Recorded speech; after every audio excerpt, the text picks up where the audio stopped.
All right, it's Monday night. You know what that means.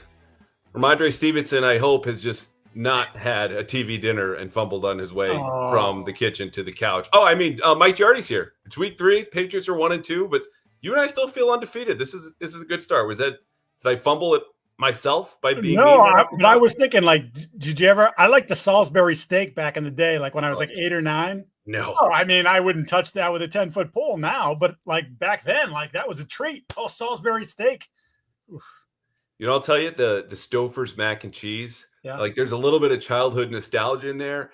But man, if I ever come home, which I don't know when this would be next, like drunk late night Friday, Saturday, I'm just gonna have like future me has to prepare for that and have some Stouffer's there because it's just gonna make my night. Anyway, we are hoping to make your night here, Pat's Interference Podcast, part of the unassailable, unpredictable, unshakable CLNS Media Network, brought to you by Prize Picks. Prize Picks, by the way, of course, you're going to hear from them later. We're 4-0 on the show the last couple of weeks. We told you about Drake Maye's probably going to throw a touchdown pass. Calvin Austin's going to make some catches. So hang in just there. We start as we always do with why the Patriots lost. Let's do that in one sentence. They lost the ball 5 times and had a turnover at the end of the game. So we revisit that because that's just the truth. We all know what's there. But Mike and I have spent a ton of time going through the film, figuring out what you missed, stats, play calling breakdowns, plays, blocks, pressures, coverage. Everything you want to know is coming up now. The Patriots, of course, have to turn the page here in a second. And that's just where I want to start because you have a player who helped you win a game in Miami who might now be benched in some kind of capacity. And so I put the question to you, Mike Giardi. Rhamondre Stevenson, 2 fumbles, 9 total now in the last 13 months. What do you do with him? So I'm dressing him on Sunday, but I'm gonna use him sparingly. You know, I think they still trust him in pass protection, which is why we saw him for a couple snaps in the fourth quarter.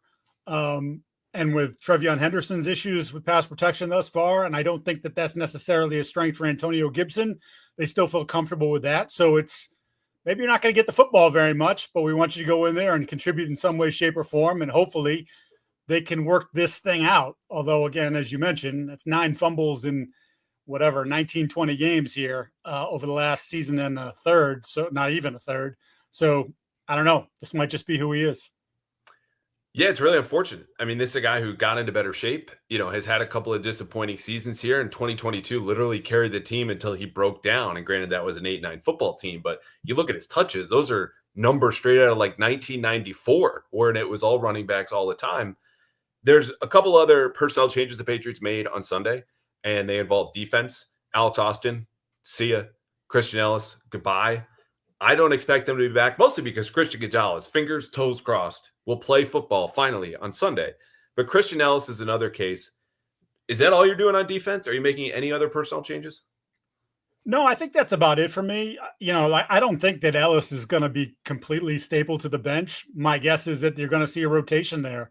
And obviously, they like what they've seen from Arte Mapu in the brief sample size we've given. So you're seeing him more on those third and obvious passing situations where he comes in alongside Spillane as the other linebacker, if you will. We saw Jack Gibbons, and Jack Gibbons is fine, smart guy, tends to be in the right place, a little bit limited athletically.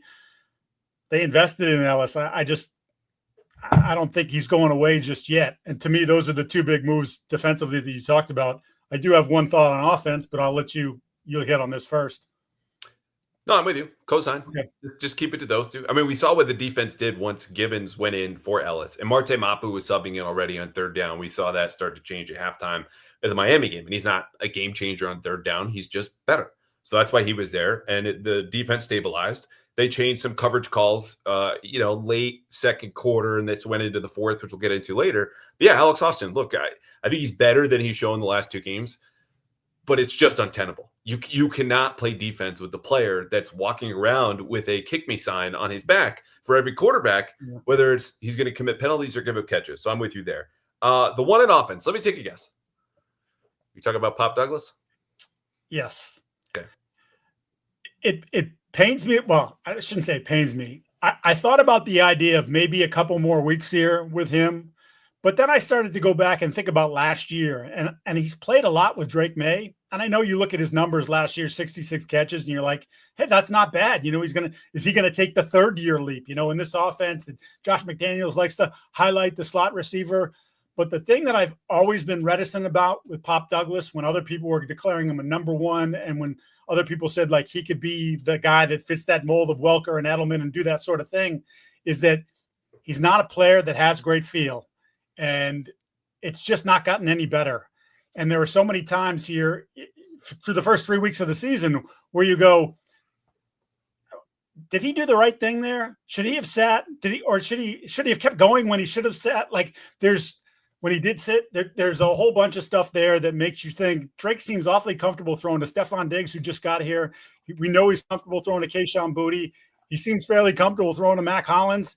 And yet the guy that he's probably gotten as much reps with as anybody in Pop Douglas, they can't seem to get on the same page. So to me, I'm at the point where I don't know if you can fix this working on your own kid, doing stuff for the scout team, but I think your role has to be limited, if not completely eradicated from the offense in the next couple of weeks and see what happens. So Pop Douglas sees 5 targets yesterday. He catches 2 passes, 7 yards. We know he had 8 before that last catch because his last catch went backwards 1 yard. And look, I'm going to make a case to keep playing Pop Douglas here. Okay. In defense of Pop Douglas, which I don't think you're going to hear a whole lot this week, and you have not heard yet on this podcast. Okay. To start, though, we have to admit that was a bad decision on 4th down. I mean, Mike Vrabel said it about 5 different times. Granted, each time he was asked.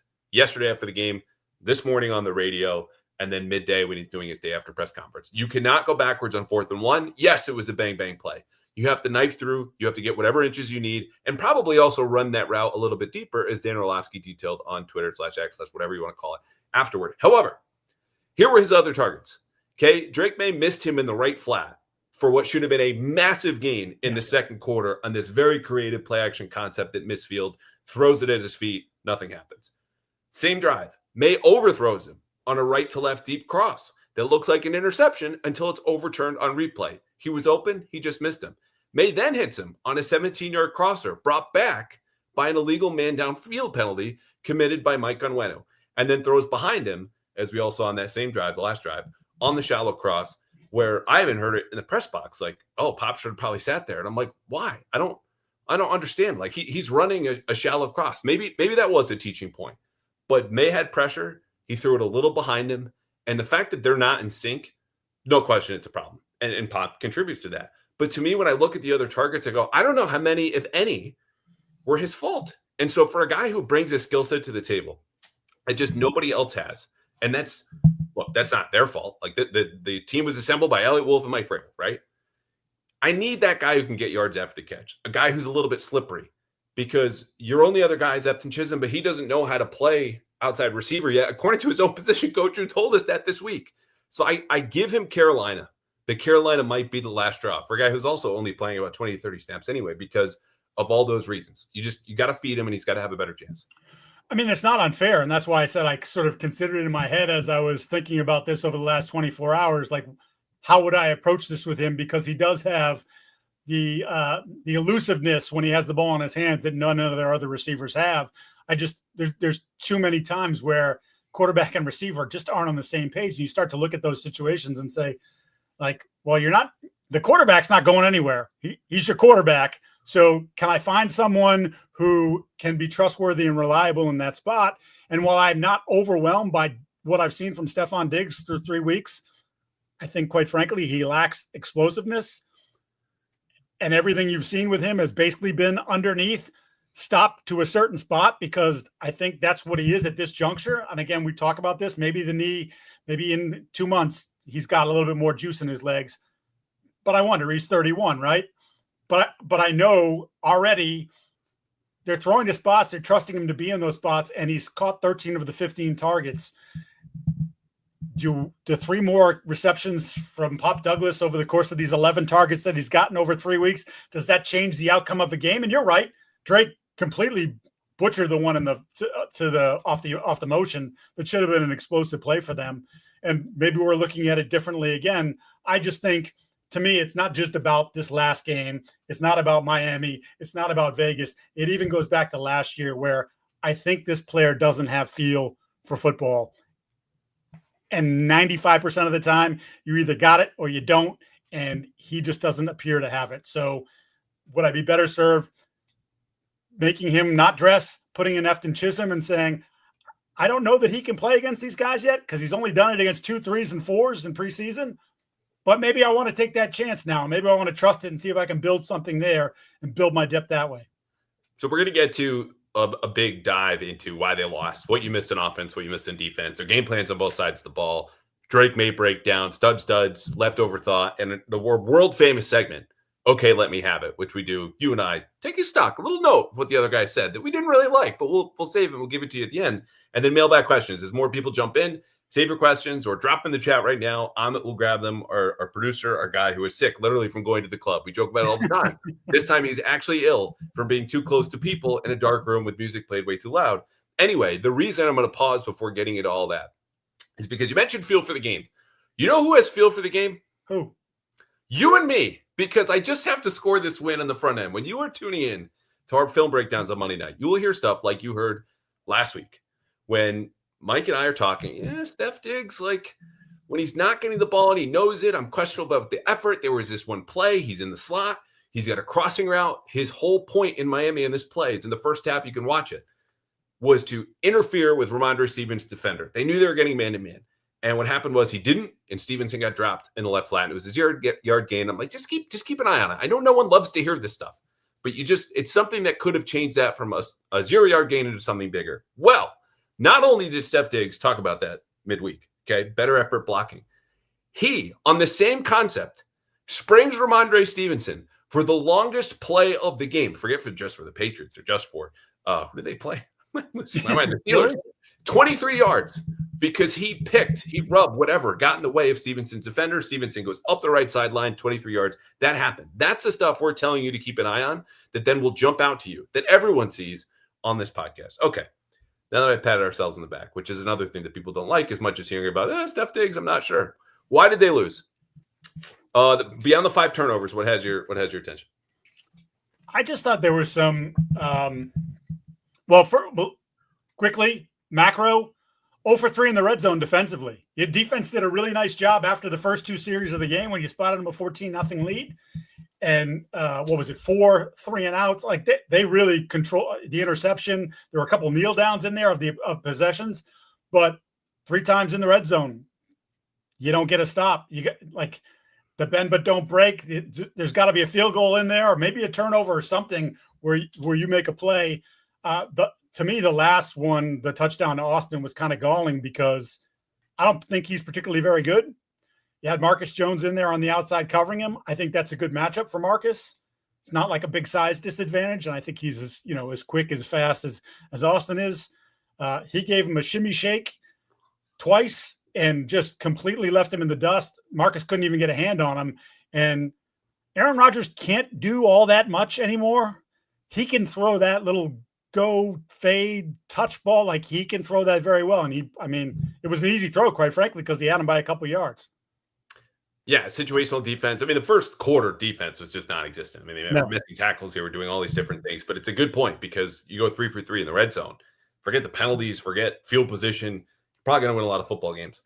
I boil my answer down to the question I'm now asking and answering myself, to a quote from the great legal mind of Fletcher Reed. You might go, who is Fletcher Reed? But you will remember, was the main character of a movie called Liar, Liar. And Fletcher Reed, in one particular scene, walks into his office. He's tired. He's upset. And his secretary gets a call from a client who can't stop knocking over ATM machines. The secretary says, hey, he needs some legal advice. So Fletcher picks up the phone. And it says what I would tell the Patriots right now. Stop breaking the law, asshole. Like, come on. Turnovers have got to go. The penalties have got to go. You need to stop missing tackles in the double digits if you want to be on a football field, hope to win, and leave with an actual win. You just can't do it. This is a sloppy team. It's a team that is not good fundamentally. It's not good in the macro. There's a lot of good stuff we're about to get to. But if you want to know why did they lose, they screwed up all of the basic things, like just following the law. They're tipping over ATM machines right now more than any other team in the league. By the way, 27 penalties, I believe, through 3 games, which puts them on pace for the greatest season in team history in terms of number of penalties. And Mike talked about it 2 weeks ago saying, yeah, it's a 50-50 whether you win the penalty battle, that you actually win the game. It's not, I used to be obsessed with it. I'm not as obsessed. Well, they start off the game again with a bunch of stupid penalties. And look, were there some bad calls? Yeah, the Carlton Davis DPI, dog crap. Marcus Jones getting called for what do they call him for that on that when he knifed? Yeah, like I thought he was just trying to make a tackle, but those are safety rule they implemented there. But there is a lot of stupidity. I don't know if you want to, while we're on that subject of self-inflicted wounds and stupidity, should we talk about the quarterback right now, or do you want to save that for a little later? I'll save that for a little bit later because we do these 5 stats, which yes. I know Mike Vrabel has his own set of stats that kind of define winning and losing for him, but we got to hit on these now because if you want to know how a game went, you can tell who won based on these 5 things. Okay, turnovers. Patriots had 5, Steelers had 1. Explosive play rate. Patriots 5.6%. That's low. Steelers 4.1%. That's obviously lower. Success rate. Okay, how often are you staying on schedule? Patriots offensively 52%. Steelers same thing. Red zone efficiency, another gap, 2 of 4 for the Pats, 3 of 3 for the Steelers, and defensive pressure rate. How much are you affecting, getting after and bothering and harassing the quarterback? Patriots at 25%, according to the chart again I had, and the Steelers at 36.2. So you can see Steelers get a big edge in turnovers. It's about the same when you look at explosive play rate and success rate, but they finish drives better, and they got after Drake Maye, who had some of those mistakes. We did title this podcast, though, The Good That You Missed. And we spent a lot of time screaming, or I've spent a lot of time screaming about the bad. So I do want to start on Drake Maye. Give me some good, though, because Vrabel hit on it after the game. And I think he's totally right. Turnovers erase all of the good that you do. And when you watch most of that Drake Maye game, which doesn't dismiss or discount, we can hold the good things in one hand and the bad things in the other hand, okay? This does not have to be an either or. There's a lot in the good hand. What stood out to you on that side? After what, again, looked to be a little sluggish start where I sensed a little hesitation in the first couple series, he settled in and made a lot of good decisions, was accurate with the football, was decisive with the football. I love the movement, again, sort of the boot action, some of just the rollout stuff. Like, he's very comfortable doing that. And we talked about it last week. It's take some stuff off his plate when you do that because you're reducing the number of reads. You're either going high-low or you're flooding the zone, but it's like, just make a play here. You see it, throw it. If you don't, run. And he ran well. He ran athletically in the game, so that there were certainly big portions of that. I mean, he led 2 incredibly long drives, 17-play, 94-yard drive that, of course, ends with the interception in the end zone, but like 4th down conversions, like just heady stuff that you're like, that's what I want to see from my young quarterback. It's just, as we mentioned, there's other parts of it that tend to erode all the confidence that he built up with some of the plays that he didn't make or plays that he turned the ball over. So how about this? This is something that people probably missed. Drake shredded the blitz. He was 11 of 14, 95 yards, had a touchdown against it. Okay. You mentioned seeing coverage. I don't think he was fooled once. He might have had a different view of whether or not he could get a throw in or misplaced, the arc in a particular throw, as we saw in the pick. But the Steelers did not fool him. And they played a lot of cover 1. They played a lot of cover 3. They'd spin into some, I'm not going to say 3 buzz, by the way, about a billion times. Come on. That's that for later. So Tampa 2, okay. He found the holes in the zone. He threw, as you said, accurately, an accurate throw percentage of 83%. So 5 out of every 6 throws, boom, right on the money. And for me, for a guy who's spreading the ball around, but sticks to the game plan, which, to be clear, started off like we saw in Miami, right? Like, there's a lot of outside zone. There's the bootleg concepts. And then McDaniel goes, well, I can't trust my running backs to pass protect or hold on to the ball. So we got to go quick game, right? We have these long developing play action passes. We got to do something new. So it's a wholly different attack. And Maye thrived. It was in the gun. It was getting out of his hands quickly. Yeah, there were sacks, the interception, but like, the fact he could vacillate between those 2 different styles and have similar success while maintaining discipline for a while, not always, is really encouraging. It's like, this is the part of growing pains where you go, okay, the kid climbed up a couple steps on the stairs and then smacked his face on the 5th. But as long as you keep going up, that's progress. That's what we've seen, even if he was not climbing as high as he did in Miami. The counter argument to all that you just presented there was, okay, but when are you going to make the plays happen when it matters the most. And we have whatever it's been now, 14, 15 starts of his, where with the exception of the Tennessee game, leading the comeback to tie the game up with 0 seconds left. But then, oh, by the way, throwing the interception in overtime, he hasn't had that moment, and he's had opportunities for that moment. And I think maybe that's the talk radio thing or whatever, but like I think the confidence that the entire team, the entire organization would get from him delivering in a late game situation like that is something that when we talk about this team still learning how to win and like learning how to trust each other, like if they look at Drake and go, no, he's got it. I just do my thing. He's got it. And I don't think they're there yet. He shows you those signs and he's taking those steps up the stairs.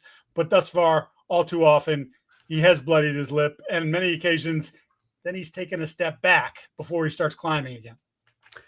So I've talked a lot on this show about his, you call them YOLO tendencies, the wild stallion tendencies. I know how athletic I am. I know how good my arm is. I know that the environment around me is not conducive to just pew pew, play on time, do as I'm told, and that'll be good enough because you're not getting protection or DeMario Douglas doesn't run the proper route, whatever it might be.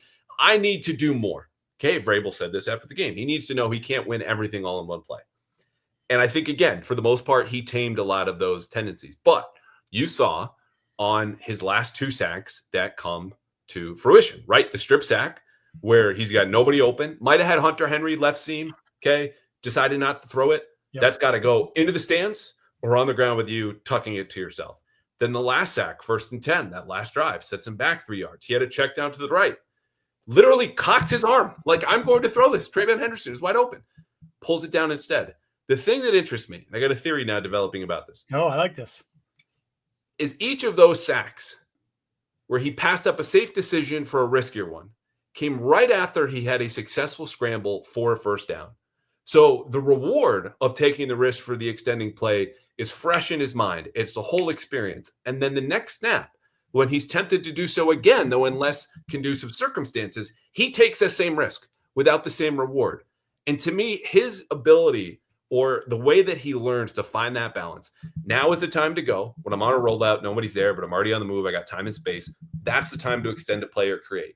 Not when things are closing in around me. But clearly, and I get the confidence. The guy's 23 and immensely talented and has done this now for 2.5 years behind bad offensive lines. He's got to put on the cape, come out the booth, and fly if the team wants to go down and score a touchdown. But you understand you do that often enough, you can get shot down and sometimes shoot yourself down. And the timing of that late in the game, when it was clear that he had to do a little bit more. And look, I couldn't do this. Like, this is all under pressure. You have to figure out when and where to go and when not to. Right after those scrambles is something that I'm watching now because the timing, I don't think was an accident. You're going to now have to go back for the people, the audience here, for your folks at the Boston Herald, and go back and look at some of the other decisions in the first couple weeks and see if there is a pattern there that goes beyond just this game as to whether no. Look at me, I'm assigning more work to you. You're welcome. Because you don't have enough to do, so you should do a little bit more. But it is an interesting theory. The counter argument would be all of the scrambles in the first half did not follow, or excuse me, the sacks in the first half did not follow scrambles. Like he was throwing on time or handing it off. Like those weren't there. But in the fourth quarter, game's on your shoulders. You're going down. You can't really run the ball. You haven't run the ball all game, which was another problem. Like that to me, I think he wants to do it again. He's done it once. It's not there. I'll show you. You know? Well, I mean, and we were texting back and forth. The fumble, the strip sack, where it's pretty much immediate that there's pressure, and he does the right thing initially, right? The ball comes in here. He's got the ball in his body. He's trying to navigate the pocket and not get the ball knocked away. And then for some inexplicable reason, which I believe he called stupid in the postgame, when you asked the question about what happened there, he decided he wanted to flip the ball to Trevion Henderson. Now, when you go back and look at the tape, he's kind of going this way. Henderson's come this way. I don't know how in the hell he thinks that he's going to get the ball there. Like, if he flips it like we've seen some of these quarterbacks do, the backhanded flip, that's not getting there. If he tries to do it this way, his body's pulling him this way. And again, the defender is still right there. Like, I don't know how it's going to get there. So it was just one of those moments where, whether you want to call it hero ball, YOLO, whatever, I'm invincible because I'm 23 trying to make a play there. Dude, you had the right thought. You put the ball away, and then to take it out, leads to a just an awful play, quite frankly, a play that can't happen. I'll tell you too, I think part of this, at least early on, the first sack that he took, he had so locked in on Hunter Henry. And we're going to get into this in a second because their whole game plan was just pick on the Steelers linebackers until they break. Just immense pressure with play action and misdirection and more motion. It's just everything on Hunter Henry with 11 targets. The next closest Patriot had 4.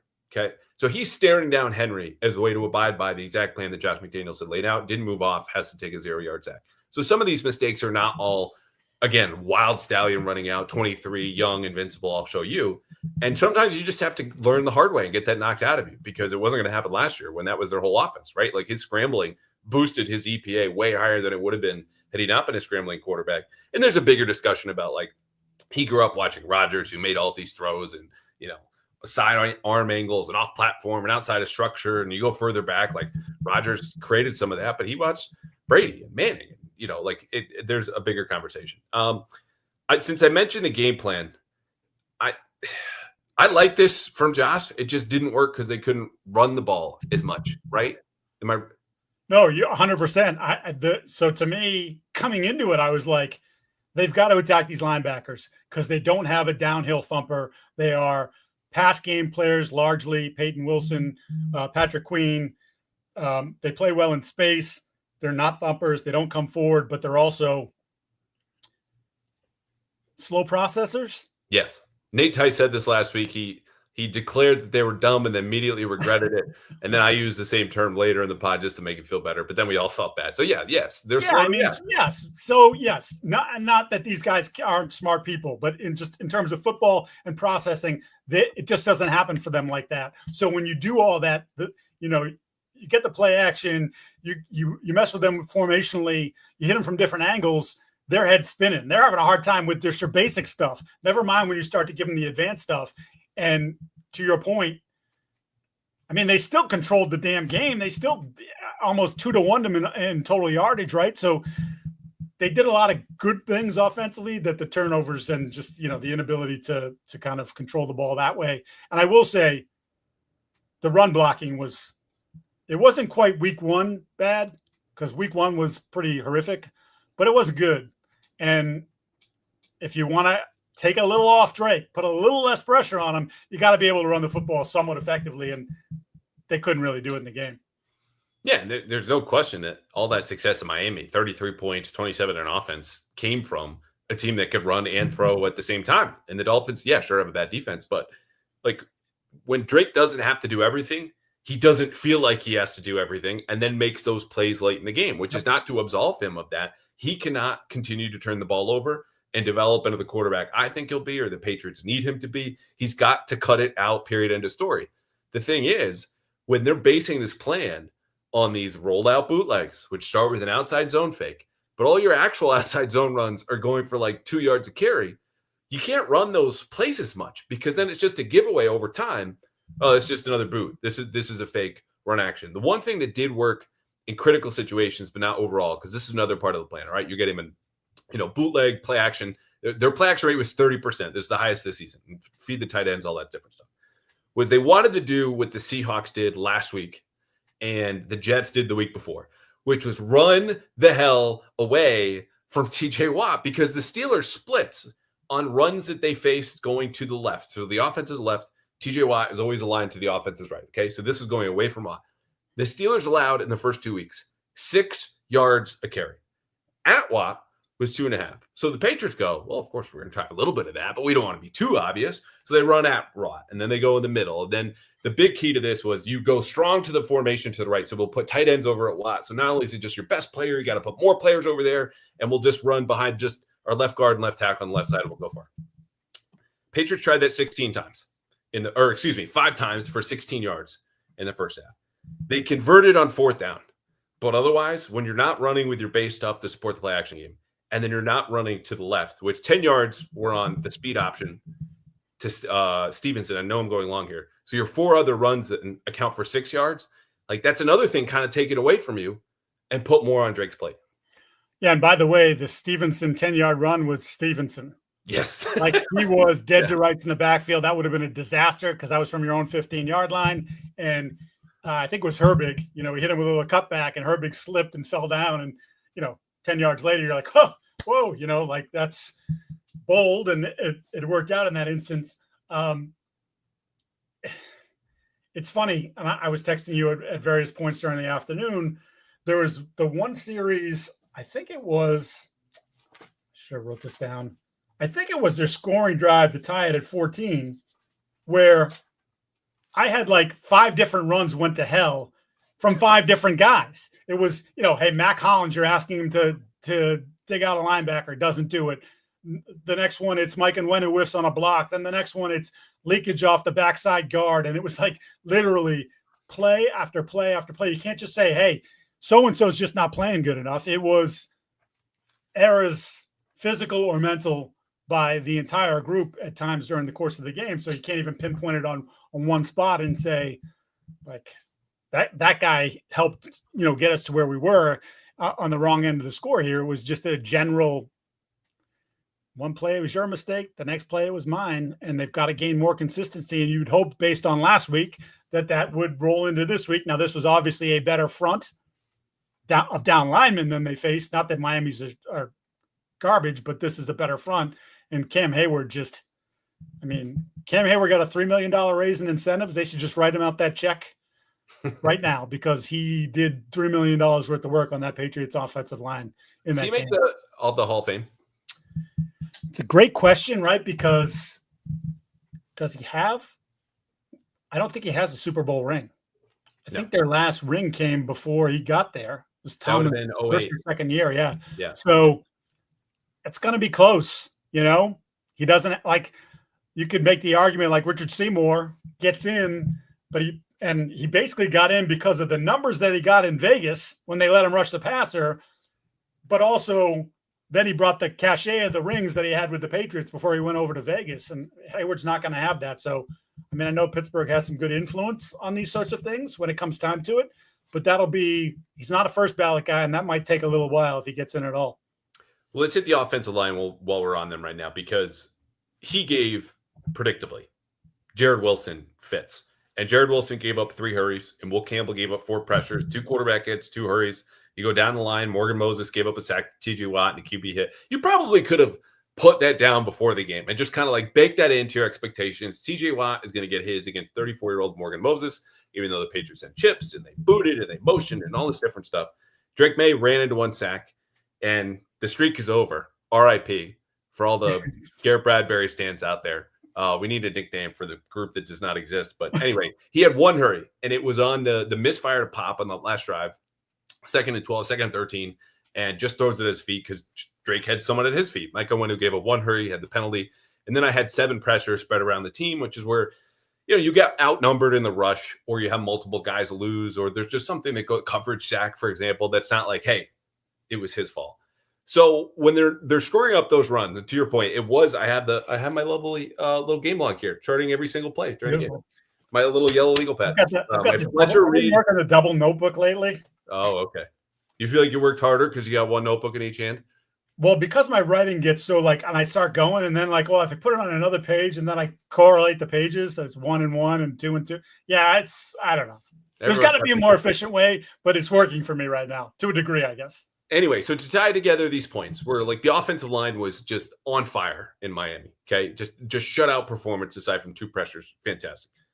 They had 3 runs where they allowed 2 yards, or gained 2 yards in that drive. Okay, 3 runs for 2 yards. They had 2 runs where they gained just 1 yard, and this despite the game plan I just highlighted. This team where they are giving you free yards. Okay, like Pez, just dispensing them to anyone who runs left. Okay, in the first 2 weeks. The Patriots went unbalanced. They put Will Campbell on the right side. They go, oh, yeah, we're loading up over here, and tried to go left. 2 yards. They had outside zone left. That actually picked up 5. But the next time they tried it, unbalanced was 2. So they're chugging along slowly. Play action to Hunter Henry for 15. And they're moving their way down because it becomes the quick game passing attack. The one big quibble, and this is my last thought on offense, whatever you got, follow it up, with the game plan and the execution and the evolution. Aside from the turnovers, we all get it. Turnovers are bad. Really bad when they get up to 5. Kayshon Boutte deserved more targets. Yeah. And I'm not saying this because I want another helping of Crow, or I want to avoid more helpings of Crow, as we ate live here on the show a couple of weeks ago. It's because the other weakness that McDaniels targeted, aside from the linebackers, was Brandon Echols, who you'll remember came away with an interception because Hayward got a pinky on Maye's pass right before halftime. But otherwise, they were testing his aggression. It was a lot of fakes in his area. It was a lot of delayed releases from the tight ends. They said, we're going after you. And the only time they tried Kayshon Boutte deep down the left sideline against Brandon Echols, he got a pass interference penalty. Yeah. So your best receiver by production, by playing time, by most yards in a game so far this season is that guy. He only saw 3 targets and he had 2 catches. That to me is not enough. I think the Steelers corners were hurt. Obviously, you're down Joey Porter Jr., you're missing a safety, and Deshaun Elliott, and Jabril Peppers played great. So Deshaun Elliott might as well have played. But the point is, I think they could have diversified the way they attacked Pittsburgh a little bit more, even if I liked what was underpinning McDaniel's plan with a variety of motion and personnel packages in the play action. In general, when we think of the McDaniels offense, and obviously it was run for a large part of his success with Tom Brady quarterback, and Tom liked to, for a long time, spread the ball around. And, the ball's going to the guy that's open. Later in his career, it was a little bit less of that. It was more of, I just trust this guy and I'm going to throw it to him all the time. I'm going to spam the hell out of it. But there are times when I watch Josh's offense and I say, we're getting no production from all these different receivers. We're getting no explosives from all these different receivers. And you know who's been my most consistent guy? It's been Kayshon. You know who gave me my biggest plays in week 1? It was Kayshon. You know what? I know I've got this thought process and I'm mapping this game out in my head, and I'm going to do this here. And if they do this, I'm going to do that. Every once in a while I say, screw it. I'm going to get the ball to Kayshon and see if he can make a play, or see if he can draw a flag, which is the same thing. You look at someone like George Pickens now in Dallas when he was in Pittsburgh.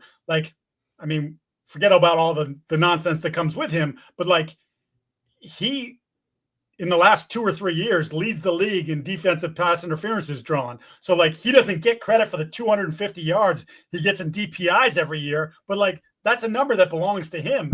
And I just wonder and I'm not saying Boutte's the same type of physical, has the same physical gifts as Pickens does, but to me, with the lack of production they're getting from wide receiver, 7 catches from the group 2 weeks ago in Miami, 12 this week for 93 yards. That's a Julian Edelman day, and Julian would have gone over 100, but that's just possession receiver, just spam the crap out of him. That's late career Edelman too. With this receiving core, this is 2018, hobbling on one knee through wins at Cincinnati and grinding them out, against the Jets. 100%. So I'm with you. I think there has to be, and as I've said, I've come around on Kayshon, and I'm not telling you he's a 1 because he's not, but he's your best receiver. He's to this point, and so I don't know. You can't have him getting that limited number of targets. Finding the football, and I'll give him credit, because if this was Kayshon of last year would have already said something that would have made you say, what's happening here? Didn't have anything, not just trying to do his thing, trying to stay with the program and pull in the right direction, which it's a sign of growth from him. We'll see if it's still like this in 3 weeks, if he still has that same feeling. But for now, I think that's another sign, reward that guy. Just throwing the ball. Just figure it out. Not to mention, you saw the rewards of, he's a different player, but the Steelers' whole red zone offense is just to throw jump balls. DK Metcalf, see if you can grab this one. Darnell Washington, and Aaron Rodgers is different from Drake Maye, and DK Metcalf obviously very different from Kayshon Boutte. But man, like you said, there's something to be said for, I'm going to give my best player a chance and see what he can do with it. Garrett's gang. Where our stands at? Bradbury's bunch. Bro, Bradbury's bunch. The Brady bunch. You know what I'm saying? Yeah, I got you. All right, you know what? I think Garrett's got some fans. Nice guy. He should now. Yeah. God, I'm saying he should, and now I'm trying to picture the person who's beyond us, who have no lives, obsessing over the center stats and the protections, and he had that unbelievable. We haven't mentioned. Oh, unbelievable! Yeah, hell of an action. It's He's Herbert, I remember who tweeted it, but Whirly Bird. But there's some kind of play action, and he wheels back to cover the backside just in case there's any rusher. And I asked him about it. He's like, I just did not expect that, dude. It might have been Herbig. running full speed because he has to make, like, I would love to see this slow motion, fully diving, laying out 300+ pound man, okay, to make a block. And Drake's just cool as a cucumber, flips it down the left sideline. They get a big gain. But anyway, big play by Garrett Bradbury. I think Zach Cox might have tweeted out the video of it if you want to go see it. Okay. Speaking of tweets, right before the game, we tweeted from the podcast account on X, Pads Interference. Follow it, likes, whatever you do on X, just go there. Because we are handing out basically free picks every week. The last 2 weeks on Prize Picks, the top sponsor of this podcast, we have handed out Drake Maye more than half a touchdown, Calvin Austin more than 2.5 catches. Austin cleared that this week. Drake Maye cleared this week. Drake Maye also cleared it last week when we had him with Devon Achane for more than 3.5 catches. Achane not only had more than 3.5, he had 8. So later this week, we'll give you our Pats Interference Prize Picks of the week. And why does that matter? Well, Prize Picks is the best place to win real cash watching sports anywhere. Okay, it's very simple. It's just players and stats. And you pick the ones that you like, you forget the ones that you don't. The ones that you like, you put them in a lineup, and then you go more than or less than. So, for example, Drake Maye, is he going to throw 1 touchdown pass? Yes, I think so. I tell you on this podcast, and we've been very right the last 3 weeks. So he gets put in your lineup. You go more than half a touchdown pass. Pick another player from another team. More than, less than, rushing yards, receiving yards, touchdowns, tackles, all this different stuff, but only at Prize Picks. Mike plays, I plays. You can withdraw money with Venmo or your debit card, whatever you want to do, but you have to go to Prize Picks. And if you download the app today and use code CLNS, that's CLNS, you get $50 in lineups after you play your first $5 lineup. That's CLNS with the promo code to get $50, 50, in lineups after you play your first $5 lineup. Prize Picks, it's good to be right. Defensively, boy, this game flipped after the first 2 series. Just ask Alex Austin and Christian Ellis, who hardly played after those 2 series because those guys got benched. Everything stabilized a little bit. The other thing that I saw watching the film was, they started to play a little bit more single high structure, so your cover 1s and cover 3. And what that did is really just kind of load the box. Okay, you're running the ball. We'll commit a body, which the way the Steelers offense works, for those who don't know, operates on a lot of the Shanahan-esque elements. Okay, outside down one way, deep cross over there. If you only have one safety, that deep cross becomes a problem. Patriots said, we got this. Shut down the running game. Once this game got hoisted on Aaron Rodgers' shoulder, just someone who doesn't like pressure and is facing third and long, the offense just short-circuited. They got nothing because Arthur Smith is also not great designing things on third down. But all of this is to say that the issues were not schematic. Like, the Patriots were just screwing up to such a degree that one of the least potent offenses statistically in the league was like taking free money those first 2 drives. And yeah, they got to score late, and we'll talk about it. But they just put in better players who are more reliable, who did fewer stupid things, and played really sound defensive football. Yeah, just a number of unforced errors, if you will, defensively the first 2 series of the game. And they did change things up a little bit. I felt like they were playing a little bit soft early. And again, that could be to your point about trying to defend against the crossers and not allowing those big plays to happen.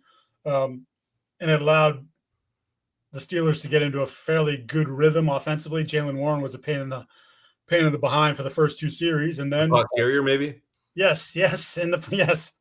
We'll say, why did you leave me there? I'm not going to go there. But then they did settle in. They got a little bit bigger as the game went on, right? Especially after the second touchdown drive. They went with more beef up front, went with the big nickel with Kyle Duggar. I think it made a difference. And then, as you mentioned, the various, all right, Alex, you're not playing well. You're out. Charles Woods is in. Marcus is going to play on the outside. All right, you know what? Christian, you've missed a couple tackles. You've been in the wrong place a couple times. We're going to go with Jack Gibbons and as we mentioned, Marte Mapu on obvious passing situations. So, they did everything they could do basically for the better part of the final 3 quarters of the game to give you a chance to win, even when you were turning the ball over at, ungodly rates.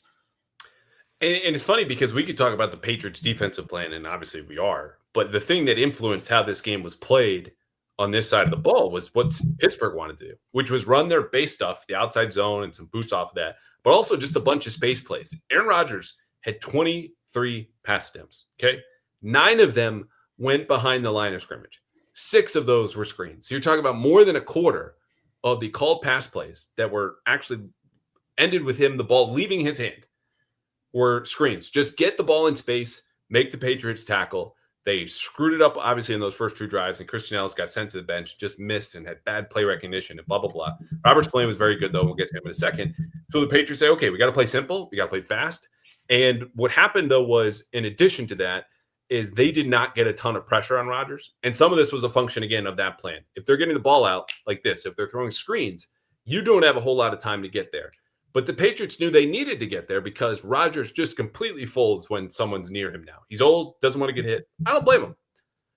But when they tried to heat him up, they gave up successful plays and then finally a touchdown at the end of the game that proved to be the game winner. But the success rate against the Patriots blitzes was 63%. So anytime they tried to manufacture pressure with blitzes, Rodgers got them. And that happened as many times in the fourth quarter as it did in the first 3 quarters combined. So that schematic tweak went, okay, they're starting to find a rhythm and you lost an edge and maybe one more tackle and they're running the ball. And Zach Kerr, their new defensive play caller, because Terrell Williams is still out, goes, all right, we're going to try to heat him up. Rodgers goes, I know exactly what this is. There's Calvin Austin. Here goes the dime. There goes the touchdown. And they're back on top. And I empathize because the Steelers, I think, played better up front, honestly.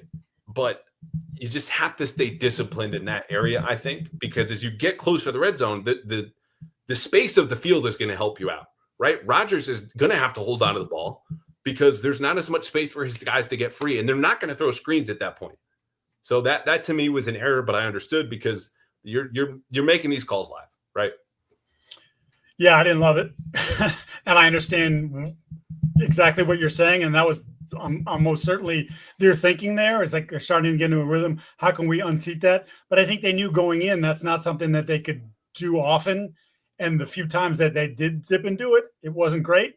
So it was like, I don't know, find a different way, call a timeout, bring everybody over and say, I need a little bit more from you, but we can't. If we do this, we're going to expose ourselves in a manner in which we're probably not good enough to overcome. And then they certainly weren't good enough to overcome in this game. I'll go back to again. This could be a repeat theme for me. They need more from the 4-man front, right? And not that there wasn't some stuff there, but they need more because when they do that, it makes everybody's life easier. And certainly when you're down again without Christian Gonzalez, you know that in the secondary, you're even a little bit more short than you probably thought you were going to be, was as they continue to work in the new safeties and different pieces alongside Carlton Davis. So I don't know. Didn't love that part of it. So speaking of that 4-man rush, I don't have the numbers specific to there, but here are all the pressures, 100% of them that the Patriots got against the Steelers. Callahan Chason had 2, both quarterback hits. Yep. Christian Barmore had 2. Both of them were hurries. Harold Landry had a quarterback hit. Robert Spillane had a hurry, and you can give one to Kairos Tonga, who played well, but otherwise nobody else had nothing. And notably, absent from that list is Milton Williams, whose only pressure was a strip sack, except it was negated by an Alex Austin penalty. And Alex Austin committing those third down penalties literally kept the Steelers alive to go score touchdowns on those first 2 drives. So you're right. And when you back it up a little bit to the second level, mention all these missed tackles, Patriots had 12. Christian Ellis was the only guy with 2. So they benched him. Otherwise, you got one from Carlton Davis and Craig Woodson and Kyle Duggar and Tonga and Gibbons and blah, blah, blah. It's not an individual problem with the pass rush or the tackling. You just need a little bit more from everybody else. The cool part was, though, having talked to Chason after the game, you mentioned like they shut down the running game and had a couple breakdowns and that opened things up on the last Steelers drive. They got a hold of one of the Steelers line calls. And if you watch some of the outside zone they tried to run third quarter especially, they are on it. And that is Chason going, yeah, we kind of picked up on what they were saying. And I'll tell you from researching, and this is going way back now, a profile I did of Stretch, who's up in the booth and game management, blah, blah, blah. He used to, and it sounds like he still does, listens to the TV broadcast. So as you and everyone else at home is hearing Omaha or whatever the hell's going on at the line, Linda, he's listening, decoding those, and pass them down at halftime. And so when they shut down that run game, you're like, oh, they're playing better. Sometimes it's just, hey, we figured you out. Yeah, and that's the kind of stuff. Rodgers is so particular. That's the kind of stuff that's going to go in his ear hole sideways. It'll, again, be made easier by the fact that they won the football game. It's funny, just a random aside, there's a great clip circulating where they caught hot mic caught someone saying, effing 52 is the mic or whatever. Like, and it was just a great, and then the broadcasters like tried to like talk around. Oh yeah, it's like, like, what are you going to do? But to your point, like, they're listening for that stuff. Every little edge that you can take, you will take. So we haven't talked about the guy who had the best game yet on defense. Robert Spillane. Welcome back. And not a minute too soon, especially when your running mate, Christian Ellis, again, could probably go to Cancun next weekend. The Patriots defense wouldn't miss him for a little bit, and he's athletic, and he works hard, and he's a great guy, but the play has just not been there. Spillane had 15 tackles, and he had that pick at the start of the third quarter where you're starting to feel like, all right, this might be the tide turning, blah, blah, blah. And it was just such a great play, and I tweeted this out if you want to look at the clip, or on Blue Sky too. It's 3rd and 10, and in the first half, with one of those blitzes that they got burned on, Patriots run this fire zone, and Rodgers hits them with a seam pass that goes right around, speaking of ear holes, Marte Mapu. Yep. And they go for 21 yards to Jonnu Smith. It's the Steelers' longest play of the game. So the start of the third quarter, it's 3rd and 10 again. And Robert Spillane makes a call that he gets from the sideline. It's cover 3 is what they're going to play. And they disguise it a little bit. But cover 3 was not that hard to decipher for Aaron Rodgers because he's Aaron Rodgers. And he goes, I want to go up the seam again because that single high coverage leaves the seams open. So Robert Spillane goes, I know he hit the left seam earlier on 3rd and 10. It was a different coverage, but the same weakness. And I know there's a guy in the slot who's ready to do that. Let me just take a deeper drop. So he goes well behind the line to gain, way deeper than you would as a normal hook player in this defense at the second level. Follows Rodgers' eyes. Sure enough, there's that left seam throw, jumps the pick, makes a play. And it's just small stuff like that, again, makes a big difference. But for a guy who's in the literal middle of everything, every single down, calling the plays, you need stuff like that. And if they keep making plays like that, you're going to win a lot of games, assuming your offense doesn't turn the ball over 5 times. Yeah, and a little hat tip there. Credit to Chase on too for coming off the edge, and he put a hit on Rodgers too. Hurried Rodgers up a little bit, almost as if he was throwing to a spot and not necessarily looking at that spot there. And Spillane did a great job getting deep down the field, as you detailed, and it's a good tweet for those that want to see some of that stuff.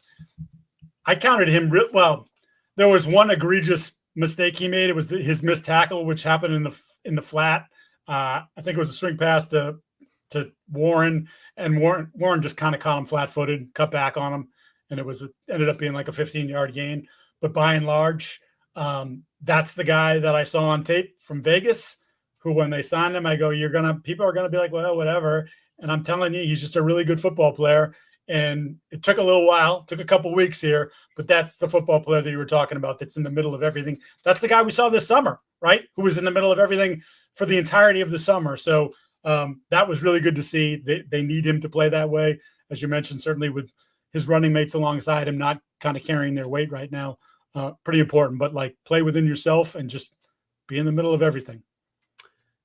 We hit on him a little bit, but Carlton Davis shadowing DK Metcalf in kind of critical situations. Like the pattern was kind of hard to discern a little bit for me upon first watch. So, the Steelers figured out DK Metcalf will see him more often than not. He mosses him for, I think it was a 12-yard touchdown, gets the bogus defensive pass interference penalty. Metcalf also tipped off the Steelers' grand plan at the first couple of drives because they're throwing screens to him, lumbering 6'4", 230-pound, whatever, just muscle moving around, who had one of the worst 3-cone dines of the combine when he came out. They're asking him to be shifty and make a play in space because they think the Patriots tackling sucks that much. Anyway, I thought Carlton Davis did a fine job, and a lot of this is you have to win right at the either at the release, and if you're not winning at the release, you got to win in the stem of the route, like bump him off, slow things down, because we heard last week he plays smaller, Metcalf does, than his listed size. What did you make of Davis, knowing obviously things would have been different had Gonzalez been around? I mean, that's the second straight week where they've had a hard time going his side. And look, I don't really fault him on the touchdown. Metcalf's going to get you from time to time. That's what he gets paid to do, and that's what he did there. But he does like being physical. He does like being in guys' faces, and he plays with a little bit of edge that way. And I like that. Again, when you talked about how they built this defense in the offseason, when they signed him and you had, we're going to have Gonzalez on the other side, and then you add Milton Williams next to Christian Barmore, you're like, we're going to come at you from the inside, and we're going to have these two guys on the outside playing cat coverage, and we're going to be in pretty good shape that way. And I mean, that's that plan, because it's still there for them. There's still 13, 14 more games, whatever that, 14 more games to do that. But Yeah, I look, he comes as advertised, basically. Like that's who he's been. He's just got to stay healthy. That's the other part of who he's been. Yeah, which is not going to happen. And it's not a huge. He was limping around post game last night, and I saw a little limp today. I mean, not that I don't think he's going to play or anything, but like that's just it's always got something. Yeah, he misses 4 or 5 games a year. That's just what it is. If you could do more or less on Prize Picks games played for Carlton Davis, you would take. If it was set at 13, you'd take less. Less than, yeah. Last notes for me: Kyle Duggar played 18 snaps, and that was, as you mentioned, okay. Alex Austin is getting burned. We don't want to play with 3 corners, and then once you're playing with 3 safeties, okay, you feel better about loading the box, beefing up a little bit. Though he was a force player, 1 run that got outside, went for 10 yards, whatever in the first half. The issue more is you can't play man coverage because you're then tipping off. Because you can't play man coverage, you're not trusting him in man-to-man, right? Even against Pat Freiermuth or Jonnu Smith, which then tells Rodgers, okay, I have a limited menu of this will be cover 3 if it's single high, or cover 2 or 4. They're kind of primary based stuff just based on the safety alignment. So they got out of the 3 safety stuff until the last 2 drives, which was, again, when they kind of bulked up with the tight ends. But just something to kind of keep an eye on, because even though he only played 18 snaps, if they like what they see from Kyle Duggar, that will allow him to be more involved later on. Keon White only played 13. I know he graded out highly according to the PFF, which I just love because he had the best pass rushing grade and then had no pressures. And I understand you can win without getting a pressure. And then I look at Kalen Chason, who gets an average grade. And he's above average in tackling and above average in run defense and above average in pass rush grade. Oh, but overall he was okay. Good to see Kalen White back. I'm not making any predictions with that guy, but he was there. That's my point. I was going to say, I saw the same thing you saw on PFF, and I went through my notes again, and I was like, boy, I don't really think I wrote his name down once. And again, you can win like they were doing some of that in Miami, where not him, but other guys on the defensive line were winning early, but the ball was coming out so soon that there are no pressures, there are no hurries, there are no quarterback hits. But, I mean, if they can get him going, that would be certainly a benefit for the defense. All right, that's it. Studs, really quickly. We got leftover thought. Okay, let me have it. And a couple mailbag questions. If you are live with us now and you want to know something we have not covered, or you want to just ask any question that you would like. I was talking Stouffer's mac and cheese in the first minute and a half of this podcast. Drop a question now in the comments and we will get to 4 or 5 at the very end. So, Studs. Spillane, obviously. Harold Landry, I just think the motor he didn't have a big statistical game. The motor never stops. I'll actually give a stud to Morgan Moses. They left him alone a decent amount with TJ Watt, and TJ Watt didn't ruin the football game. In fact, was it the strip set? Whatever. Anyway, I forget what note I was going to make there. We'll just move on. And Hunter Henry, who, he had the knee wrapped up after the game. He was seen with the sleeve over the knee today when we talked to him. Says it's hard getting up this morning, but it generally is on Mondays after games. But that's something to watch going forward. But he was terrific. As you mentioned, he was the focal point of their passing attack, and he delivered. Cosign. Let me name the duds, and you tell me if I miss anybody. Rhamondre Stevenson, Pop Douglas, Christian Ellis, Alex Austin. Yeah, and I would throw the offensive line as a run blocking group. I just throw all of them out there. It's got to be, and I include the tight ends in that too. This team needs that to be what they want to be on offense, and 2 out of 3 games they haven't gotten it. Leftover thought, and this is also a time where we just go, hey, like what's coming next? We did that at the top, right? The fixes, because I think that's important. That's what the conversation will be in the next couple of days. Carolina, I think, is going to be the most telling game we've had here so far. And I say that not because it's a must-win game or the Patriots, need to blow them out or whatever. It's just to say that the first game is the least telling of any game on the schedule. The second game, you go to Miami and win on a bunch of things that have sometimes almost never happened before, with a punt return touchdown and a kick return touchdown, a bunch of missed tackles, but you survive, and there were penalties, and the Dolphins self-destructed, and it was a good win, don't get me wrong. Then you come and play Pittsburgh and have 5 turnovers, but still have a chance to win the game on the last drive, if you, of course, go for 2. Which is to say, none of these games have been normal. None of them tell you things that you would, not expect or believe or really need to dive that deep into understand what happens. So thank you for listening to a show that does exactly that. Carolina, though, like cards are starting to come on the table, right? Teams know who they are. They know what they can do. They know what they can't do. They know how other teams are attacking them. Like, again, the Steelers fixed there. We're giving up just long runs off of the offensive left side. They stopped the Patriots from doing that this week. What are the Patriots going to do to stop space plays, to fix what they're doing run blocking offensively, and to get these turnovers out of May, where teams like the Steelers can be like, cool, 17 plays, 94 yards. You'll screw up. And they're right. That like this game, problem solving, opponent you should win, you're at home, is going to tell us more about this team than the last three we've had. Can I say when I wrote down what comes next? I said, can of whoop ass for Carolina. Like, and I'm not saying it's a must-win game, but like Carolina's not very good. I know they just beat Atlanta, and I haven't looked at that tape, so I can't tell you how they did it. I know Penix ended up coming out of the game, Cousins in the game because Penix was ineffective. That defense isn't very good. J.C. Horn's a good player. There's a couple good individual players, but as a whole, for the last 2+ years, they've been awful on defense. You've got them coming here. You're coming off this miserable, 5 turnover performance where yet you were still so close. Like, I don't know. To me, this is one of those games, like, just spank them. Come out here, light them up early, light them up often. And, hey, 2-2 out of September with the way some of the things have gone, like you could whisper we could be 3-1, we could be 4-0. And I don't think they're that kind of team. But my point is, like, I think this is one of those spots where, quote unquote, get right game. To me, this would be a get right game. Yeah. Okay, let me have it. What did I say? What did I do that you held on to? Or like, are you effing kidding me as our penultimate segment here on Mike Giardi Mondays? I have nothing. Come on. I'm not kidding. You're too friggin' like, I don't know, you're locked in. So you got like a little like Rain Man thing going on with all the numbers and stuff, but you're just.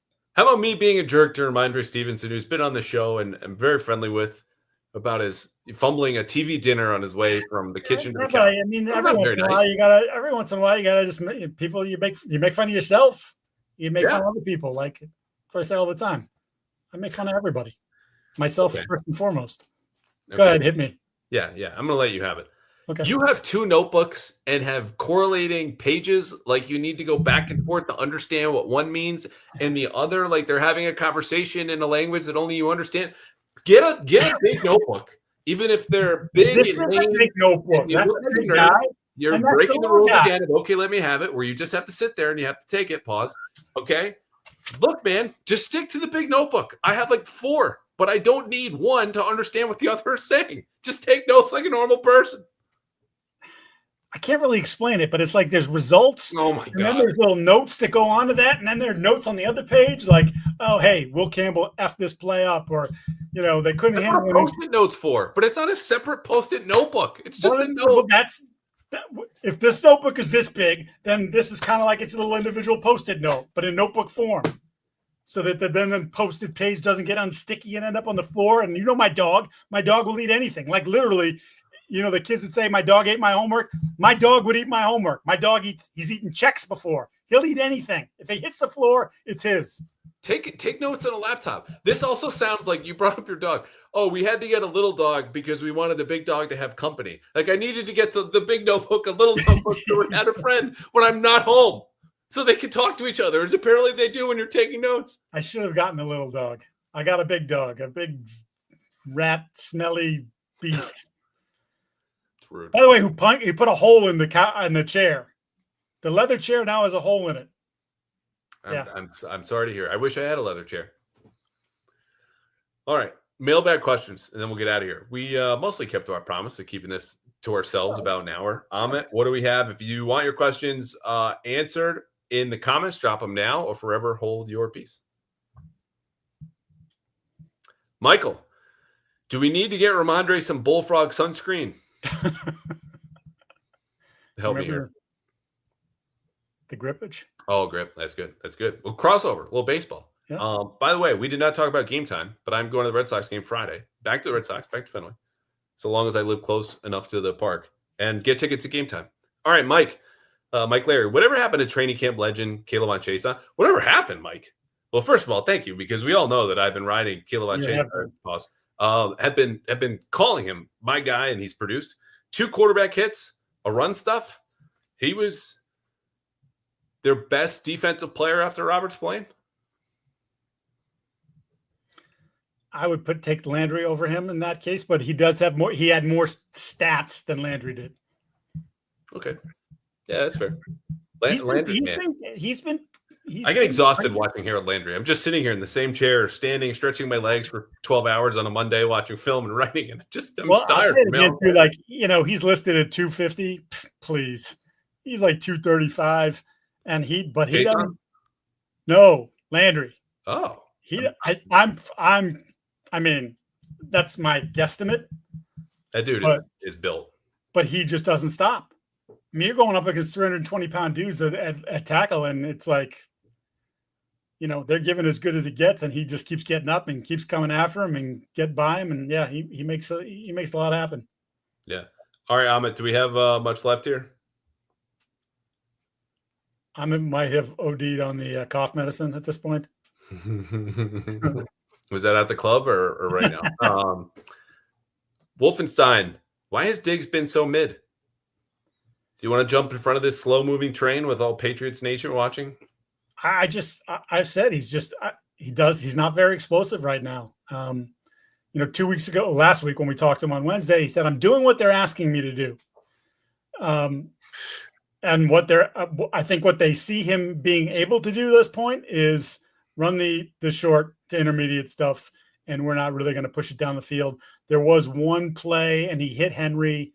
It was a 3rd down play, hit Henry for like 9 or 10 yards for a 1st down, where had he held the ball for a beat longer, Diggs might have been open in the post, and that might have been the first time that I could say like he was open downfield, where I think you could have maybe thrown him the football. But through 3 weeks, that would be the only instance in my head where I can think of that. So some of it's what they're asking him to do, but I think some of it just is who he is right now.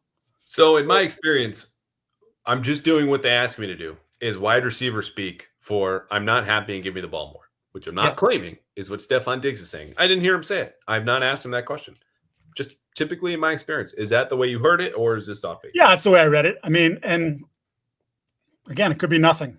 But at the time, I think he feels like he's capable of more and would like the ball more. And I don't think he's the only receiver in that regard who feels that way. And we'll see what happens in the coming weeks. Because as I mentioned, 12 catches from the receivers yesterday for 93 yards total, 7 for, I think, 64 or 67 in week 2. Like, they've got to get more out of that group.